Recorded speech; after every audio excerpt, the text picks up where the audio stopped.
Today, in a press conference, Rahul Gandhi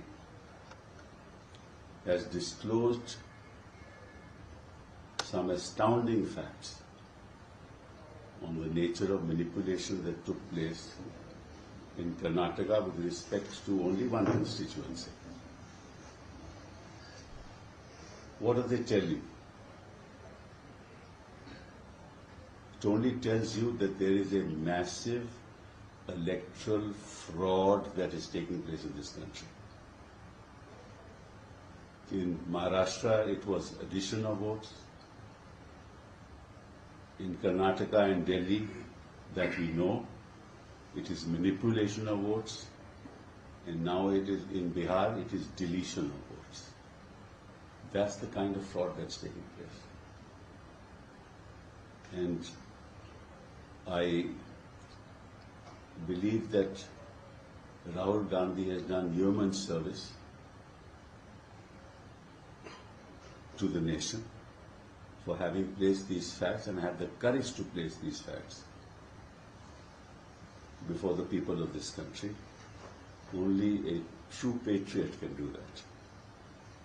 To have the courage to, by disclosing such facts, to inform the people of this country. For nobody else has a conscience, only the people of this country have a conscience. To tell them to wake up and to realize what's happening to our democracy and how the Election Commission has become an agent of the government in power. Otherwise, when these facts were disclosed, the Election Commission should have immediately said, we will have a full investigation into this, and we will then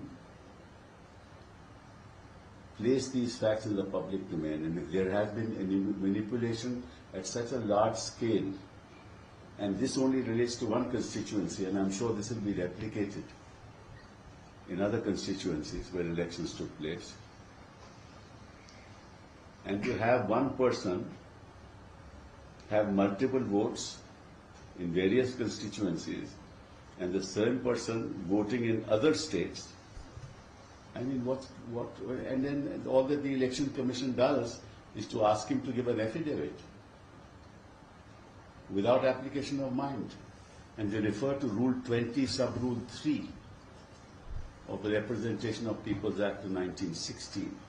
And let me tell you what that sub-rule says. Because I have the Act with me. Actually, it refers to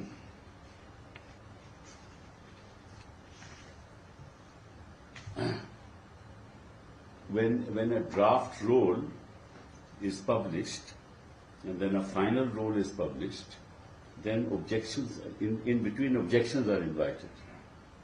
Right? कि आपकी सूची में अगर नाम है या नहीं है, अगर गलत है तो आप विरोध कर सकते हो, ऑब्जेक्शन दे सकते हो कि साहब इसको ये यहाँ रहता नहीं है, इसको इस नाम को काटना चाहिए, या ये नाम गलती से छूट गया है, इसमें डालना चाहिए उस ड्राफ्ट इलेक्टोरल रोल में. तो वो सेक्शन जो है वो कहता है period for lodging complaints and objections. मतलब कि any such claim for the inclusion of a name in the roll and any objection to an entry therein shall be lodged within a period of 30 days. वो 30 दिन तो साल बीत गए, कई साल बीत गए, 30 दिन तो वो तो क्लेम बनता ही नहीं है. तो जैसे ही क्लेम फाइल होगा और क्या साहब आपको तो 30 दिन में बीच में आना चाहिए था. Then form of claims, every such claim for inclusion of name in the in the roll as new elector shall be in Form 6 signed by the applicant, and if any objection proposed of inclusion of name for deletion of a name in existing roll shall be in Form 7. वो तो ना Form 7/6 file हुआ ना Form 7 file हुआ, और आप कहते हैं आप एफिडेविट दीजिए, तो किस बेसिस पे एफिडेविट दे? वो तो कहेगा साहब आपने पहले इसको ऑब्जेक्ट क्यों नहीं किया, इसका विरोध क्यों नहीं किया, अब मैं ऐसे किसको देख सकता हूं.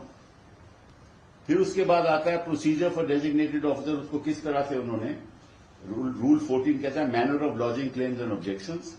फिर प्रोसीजर फॉर रजिस्ट्रेशन ऑफिसर वो कैसे करेगा, and it says any claim और objection is not lodge within the period herein it shall be rejected. तो पीरियड में तो लॉज हुआ ही नहीं, तो रिजेक्ट करेगा ही, तो फिर एफिडेविट किस चीज का?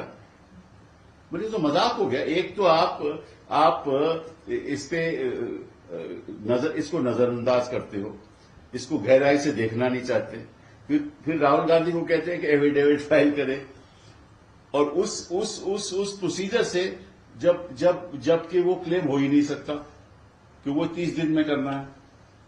वो 30 दिन तो कई साल हो गए, बीत गए। मतलब कि अगर इलेक्टरल फ्रॉड हो रहा हो और उस 30 दिनों में आपको पता ना हो तो उसकी कभी जांच हो ही नहीं सकती। इसका मतलब तो ये हुआ ना, अभी हम कह रहे हैं कि इतना बड़ा फ्रॉड है, इसमें कुछ लोग शामिल हैं। नेचुरली वही लोग शामिल होंगे जिस पार्टी के पक्ष में ये हो रहा है, वही लोग शामिल होंगे ना।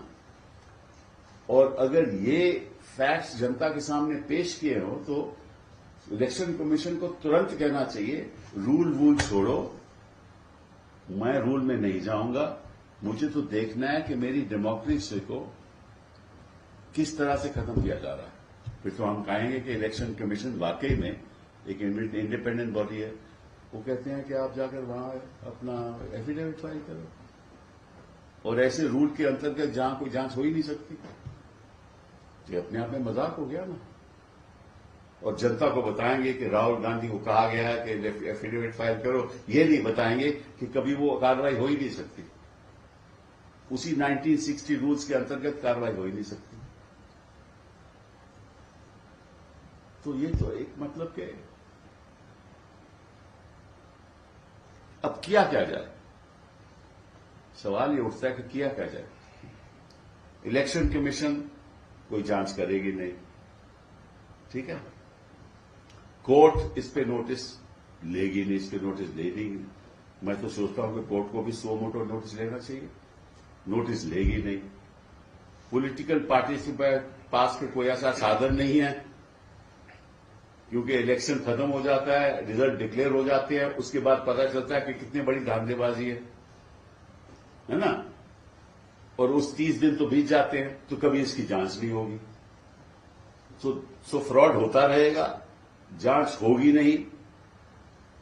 और अगर राहुल गांधी एक वाकई में देशभक्त होकर ये बात जनता के बीच में लाएं, तो कहेंगे कि आप साहब एफिडेविट फाइल करो किसी रूल के अंतर्गत, हम इस पे वैसे जांच नहीं कराएंगे। ये तो अपने आप के मतलब कि लोकतंत्र का मजाक हो गया ना। तो मैं समझता हूं कि इलेक्टोरल पार्टीज को इसको गंभीरता से लेना चाहिए, और ये कहना चाहिए अगर ऐसे ही चलता रहेगा तो फिर हम काहे को चुनाव लड़ रहे हैं, किस लिए चुनाव लड़ रहे हैं? कि आप धांधलेबाजी करो, और धांधलेबाजी के बाद आप इलेक्ट हो जाओ कि फिर आपको जनता ने हमें इलेक्ट किया है, इस तरह से, इस फ्रॉड से जनता ने इलेक्ट किया है, और आपकी लिजिटिमेसी हो जाए, और फिर आप सरकार बना लो। तो अगर हर प्रदेश में ऐसे ही सरकार बनेगी तो फिर लोकतंत्र तो खत्म हो गया ना।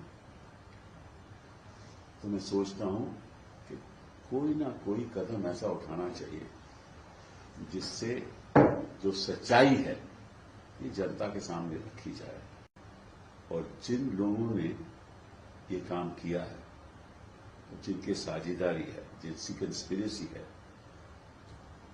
उनको उनका जो सिटीजनशिप है वो भी रद्द किया।